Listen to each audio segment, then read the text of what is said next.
Hey guys, what's up? We are back here with another video today, and today we are doing mock draft 2.0 for the Chicago Bears. This is my second mock draft for the Bears. Hopefully we can get some more videos out here in February, but it's my February edition of the Bears mock draft. Make sure you hit that subscribe button down below, like the video if you enjoy it, comment all your thoughts and opinions down below. Also, make sure you check out the Podcast Boys Network, where me and American Football Network are also joining them. And doing some video content there. If you're over on the podcast network, make sure that you hit the subscribe button to all the channels. Links are all down in the description. And let's get started with today's video. So, with first number one overall pick, last mock draft, I traded it away. I did not take Caleb Williams. This one, I am going to take Caleb Williams with the number one overall pick. I just find it more and more likely that the Bears take Caleb Williams with the pick. Even if I agree or disagree with the pick, I find it more and more likely Caleb Williams is going to be the draft pick here for the Chicago Bears. And I have mixed feelings about it as a Notre Dame fan, as you can tell up here. I'm not the biggest fan of Caleb Williams on a personal level, and I think he is definitely can be a little bit overrated. And Matt Eberflus, you have a coach going into his third year. And then you would have a quarterback in his rookie year. So let's say, what if Matt Eberflus does go 6-11, 7-10 again? Can you really fault him? Like, obviously, it's the way in which you lose. If you lose 3 more games like you did last year, where you had double-digit leads in the fourth quarter, that's going to be another problem in and of itself, and then you may let him go. But at the end of the day, like, when you're looking at it, you're going to have a rookie QB. He's going to make rookie mistakes. Like, you just can't attack a head coach for the same things. And I'm not saying like, oh, don't do it because then it gives him an excuse, but it does make you consider what are your thoughts when it goes into this situation. Like, if Matt Eberflus does have an 8-9 or even a 9-8 record, barely misses playoffs or makes the playoffs, loses the first round, I think that probably saves his job if he makes the playoffs, even if he loses first round. So yeah, we'll see. Number 22 overall pick, or I should say, I did trade this pick to the Philadelphia Eagles, and then pick a number 110 for the 22nd pick, the 50th pick, and the 53rd pick. So I thought it was a pretty good trade. Got some good value. You moved up from your 4th round pick to another 2nd round pick. You added a 2nd round pick and you moved down to the 1st round. So I think it's pretty good value overall. A 1st round pick and 2 2nd rounds for a 1st and a 4th. Pretty good value, I thought, from where we were sitting at. And I got a guy that I'm really excited about if the Bears did pick him up, if you moved back a few spots, because I don't think number 9 is, I think that would be a little bit of an overreach. Or reach and draft pick style. But Zaire Newton, the defensive tackle out of Illinois, has had 2 very impressive back-to-back seasons, has looked great on the defensive line, and fills that kind of role as a 3-tech, especially if the Bears don't sign anybody to play that opposite 3-tech of Jerron Dexter. I think a Newton-like pick would be a fantastic pick. And at the number 9 slot, you had the 3 wide receivers that were taken, Neighbors, Harrison, and Udunze. So I just didn't see any value there of taking a wide receiver. And I do address that later on in this mock draft a couple of times. But Zaire Newton addresses the need that you really need on that defensive line. And I think that it's important to be able to address the defensive line when it comes to that 3-tech spot and when it comes to a complementary pass rusher to Montez Sweat.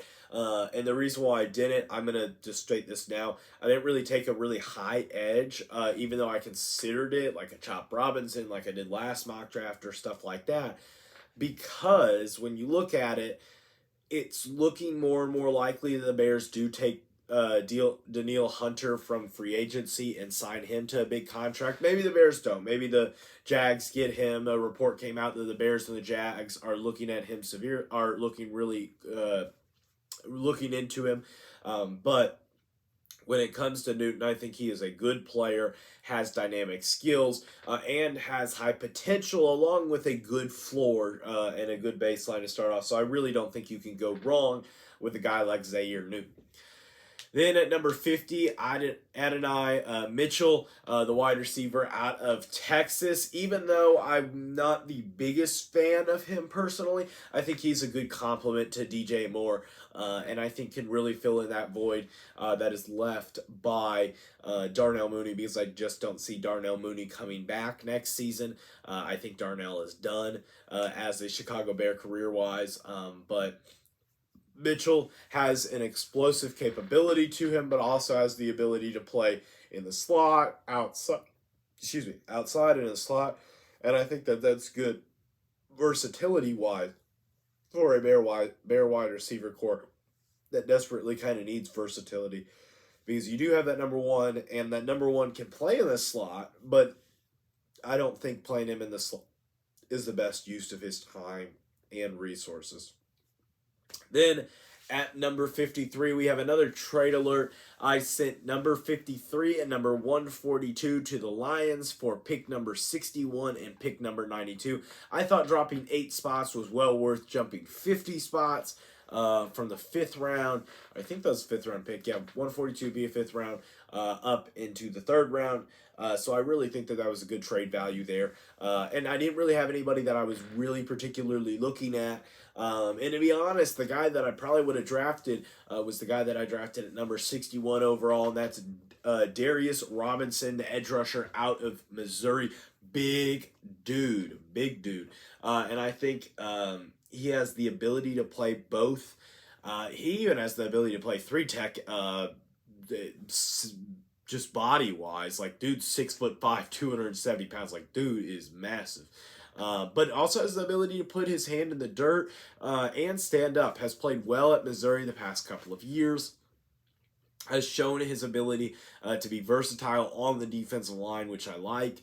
But more than any of that, I think he has the ability to do some pass rushing, but he also has a good run-stopping ability as well. And I think Darius Robinson really has a ability to be able to push the ball down the field and achieve what you're looking for in a type of player like that. So I do like Darius Robinson at this pick. At pick number 75, I have the Bears selecting Javon Bullard, the safety out of Georgia. And there was a couple of safeties that were available, and it was pretty close on who I wanted. But Bullard, I think, kind of fits the bill of what I'm looking for more than the other guys that were available at that spot. And I'm thinking of him as more of an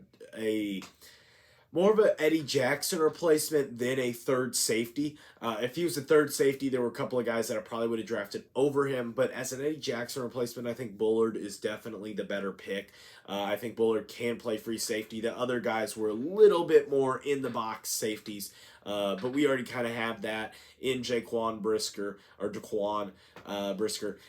So I kept with that. Then at pick number 92, I had the Bears selecting Blake Corum, the running back out of Michigan. Too good a value to pass up here. Just simply put, Blake Corum is a beast at the running back position, and you just I couldn't pass up with him at this 92 spot. And I honestly have a philosophy that it's good to draft a running back pretty much every round that you can. I think that it has, or not every round, every year that you can. I think that it's probably a good idea to kind of continually have a supply of running backs, see who booms and busts, because these later round running backs, I know 3rd round, not too late, but I think that having a guy like that can be very helpful when it comes to picking players. Even though you do have guys like Khalil Herbert and Roschon Johnson from last year, you're probably not going to have Travis Homer or Devontae Foreman next year, so there is that. Then at pick number 122, I have the Bears selecting Brandon Fisk, the defensive tackle out of Florida State. And really, this was just a best player available pick. Whenever you get 4th round or later, I'm really best player available when it comes down to it. I think that really Brandon Fisk was the guy that fit the bill of what I was looking for. Had a good season at Florida State. Previously was at Western Michigan, kind of lit it up there in the MAC. Played well. And I think that's what's going to really determine a conference like this. Is the play that he had at Florida State, as well as the potential that he showed at Western Michigan, translating to that NFL space. So that's going to wrap up today's video. Hit 2 videos down below and the subscribe button up here. And as always, have a great day. Bye, guys.